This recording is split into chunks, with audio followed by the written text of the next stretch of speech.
Would you like to be somebody who understands how the shadow is created in a person? And here I'm referring to the shadow archetype. Then listen to this entire video where I explain how the shadow relates to the ego, and therefore how the ego is created and throws a shadow into your psyche. So before we get into this video, please give it a thumbs up and subscribe to my channel if you'd like to learn more about self-development, dating, Jungian psychology, and how to reduce suffering in life. Let's get into it. Now, the shadow is a part of your psyche which holds all of your unwanted traits, all the traits you don't like about yourself, which you don't want to attribute to yourself, and they are stored in an unconscious part of your mind. Because you don't really want to relate to them, you throw them into this unconscious pit. Now, the thing is, the shadow exists in relation to the ego. And Carl Jung believed the ego was your consciousness, everything you are conscious of. And it also entails how you see yourself. It is the self-concept, the self-image you have of yourself. And the shadow exists in relation to that. So they exist hand in hand. You cannot have one without the other. So if we want to understand the dynamics of the shadow and how it is created, we need to look at its counterpart, the ego. And I've made two videos on the shadow, or multiple videos on the shadow already, which I will link below if you'd like to learn more about it in more depth and understand what it entails and how it can also manifest itself in your life. So first of all, let's look at the ego now. So as I said, the ego is your consciousness and your self-concept.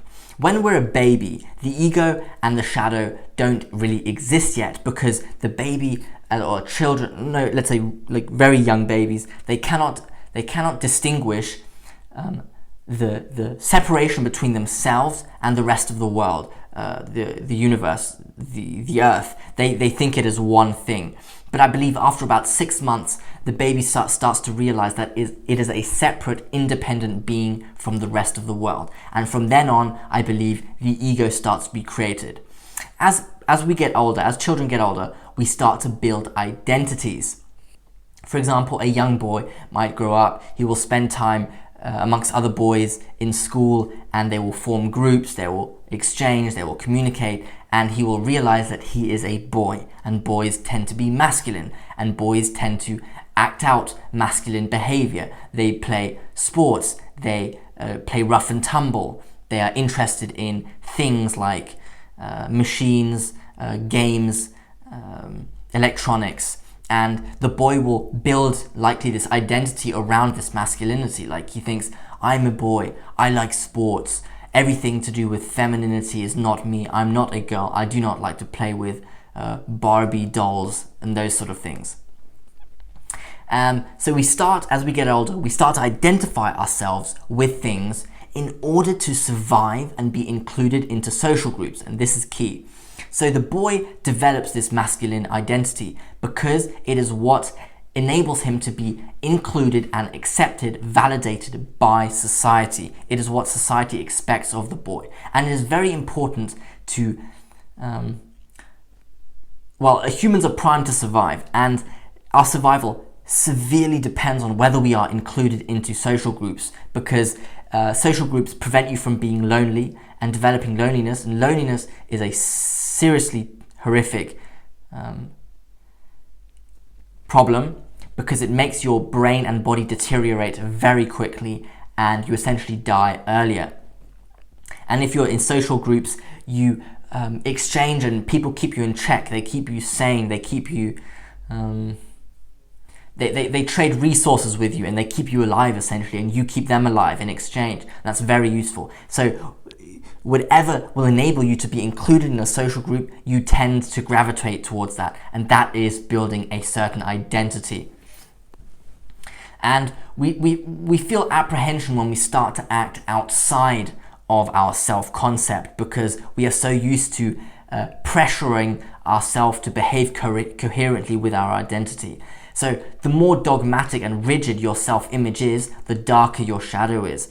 And your shadow is always there because you are a very, very complex beings. So now I'm going to explain why the shadow even exists, really. So the more dogmatic and rigid your self-image is, the darker your shadow is. And your shadow is always there because you are a very, very complex being with many different traits. And because there are so many different traits that you encapsulate as a person, the traits are also contradictory and at polar opposites. Like, you will be partially masculine and you will also have partially feminine behavior, for example. These two opposites, and they're contradictory in some way. So the likelihood that there are characteristics which do not fit in your self-image is very high, because your self-image is limited, but the amount of characteristics that you which you encapsulate is very large, and larger than your self-identity. So the self-image we need in order to be integrated into society and accepted is rather rigid and sort of a simplification of who you are. You know, everybody is very idiosyncratic and authentic deep down, but in order to establish a functioning, peaceful society, everybody needs to give up a part of that idiosyncratic self, needs to sacrifice part of who they are, or else there would be mayhem in the streets. If everybody just acted out what they wanted, you know, who they really were, bedlam would break out. Thus, you know, this role you play in society in order to be included into social groups cuts off some traits that are part of who you are. For example, you love classical music, but everybody at your school listens to rap music, and hence you try to not listen to classical music even though you like it, or you certainly don't talk to anybody about it and express your love for classical music. And I think this is quite sad, but it happens quite often, especially amongst teenagers. So for example, even though you really like classical music and it is actually something admirable to some degree, you throw your love for classical music into your shadow because it is sort of socially rejected. Or let's say maybe you love nudity and you love walking around butt naked, but that won't be welcomed if you live in a peaceful neighborhood which is populated by young families. So you can't be walking around butt naked in the streets. Hence, you will probably need to give up how often you walk around naked, you know. That allows you to be included and fit into the groups, because if you walk around naked, people will stop inviting you and your kids to play with their kids and have fun, and that's dangerous. That's not good. So it is this need or urge to survive which really creates the shadow in the first place.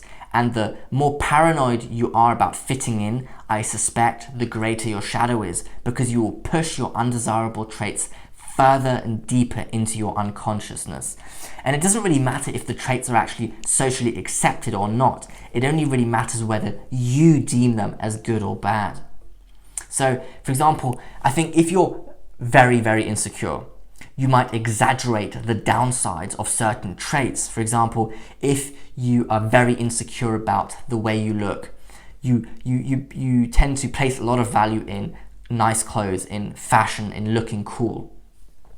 So you end up pressuring yourself excessively to make sure you don't look uncool, and you pressure yourself to make sure you look attractive and look cool, because you are so paranoid about not fitting in.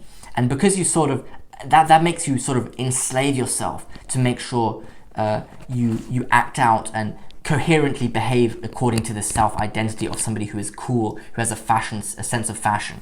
And you throw this uncool self of yours, which you are able of acting out and is who you are, into the shadow.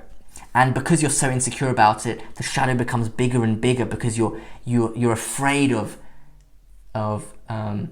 attributing that trait of being uncool to yourself, even though, and this is why it is almost like we have so many polar opposite traits within ourselves. Like, yeah, you have a cool fashion sense, but you are also able to not be cool, and you have done it in your past. Let's say in high school, you weren't a cool person, but now you are cool, whatever that means, and it's still part of you, that history, but you're so ashamed of it that you throw it into your shadow.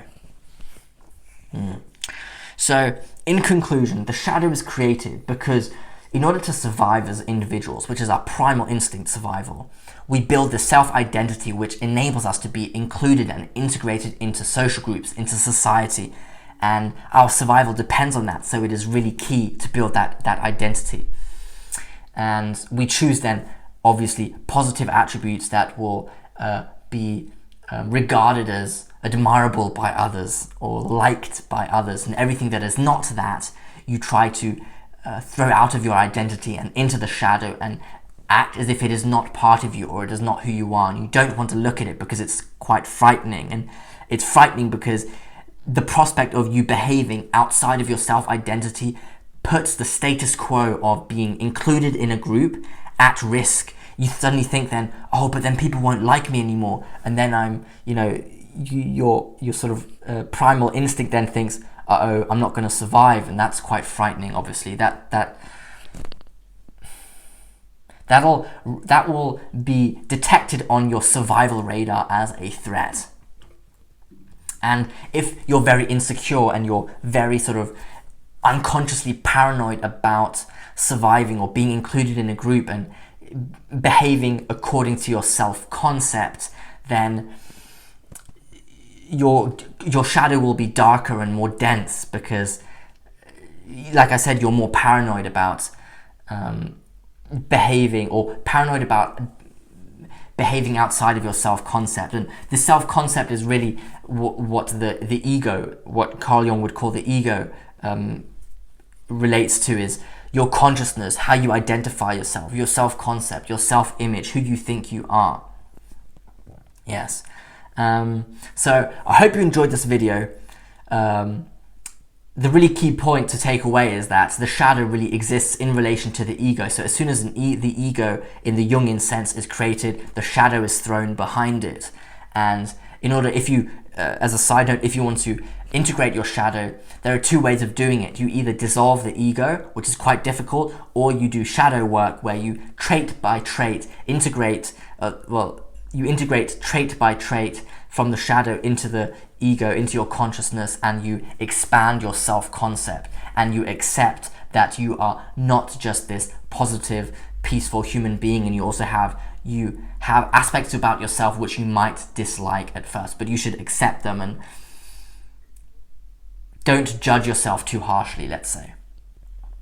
And if you'd like to learn about how the shadow can manifest itself, I made a video yesterday on shadow projections, which is a way that the shadow tries to communicate to you and influences what you judge in others and how you judge people. So I hope you enjoyed this video. Please give it a thumbs up and subscribe to my channel if you'd like to learn more about self-development, dating, and how to reduce suffering in life. Please comment below if you'd please comment below on any self-reflections you've had on how your shadow is created, or your self-concept you have of yourself, and how actually it is the opposite of how you identify yourself that the shadow is. So if you identify yourself as somebody who is very intelligent and academically gifted, let's say the unsophisticated or the unintellectual side of you will be thrown into the shadow, and you don't identify with it, even though it is still part of, to a degree, who you are. Like, you are capable of being unsophisticated. So thanks for watching, and make sure to check out all my other videos on the shadow archetype. Thank you for listening.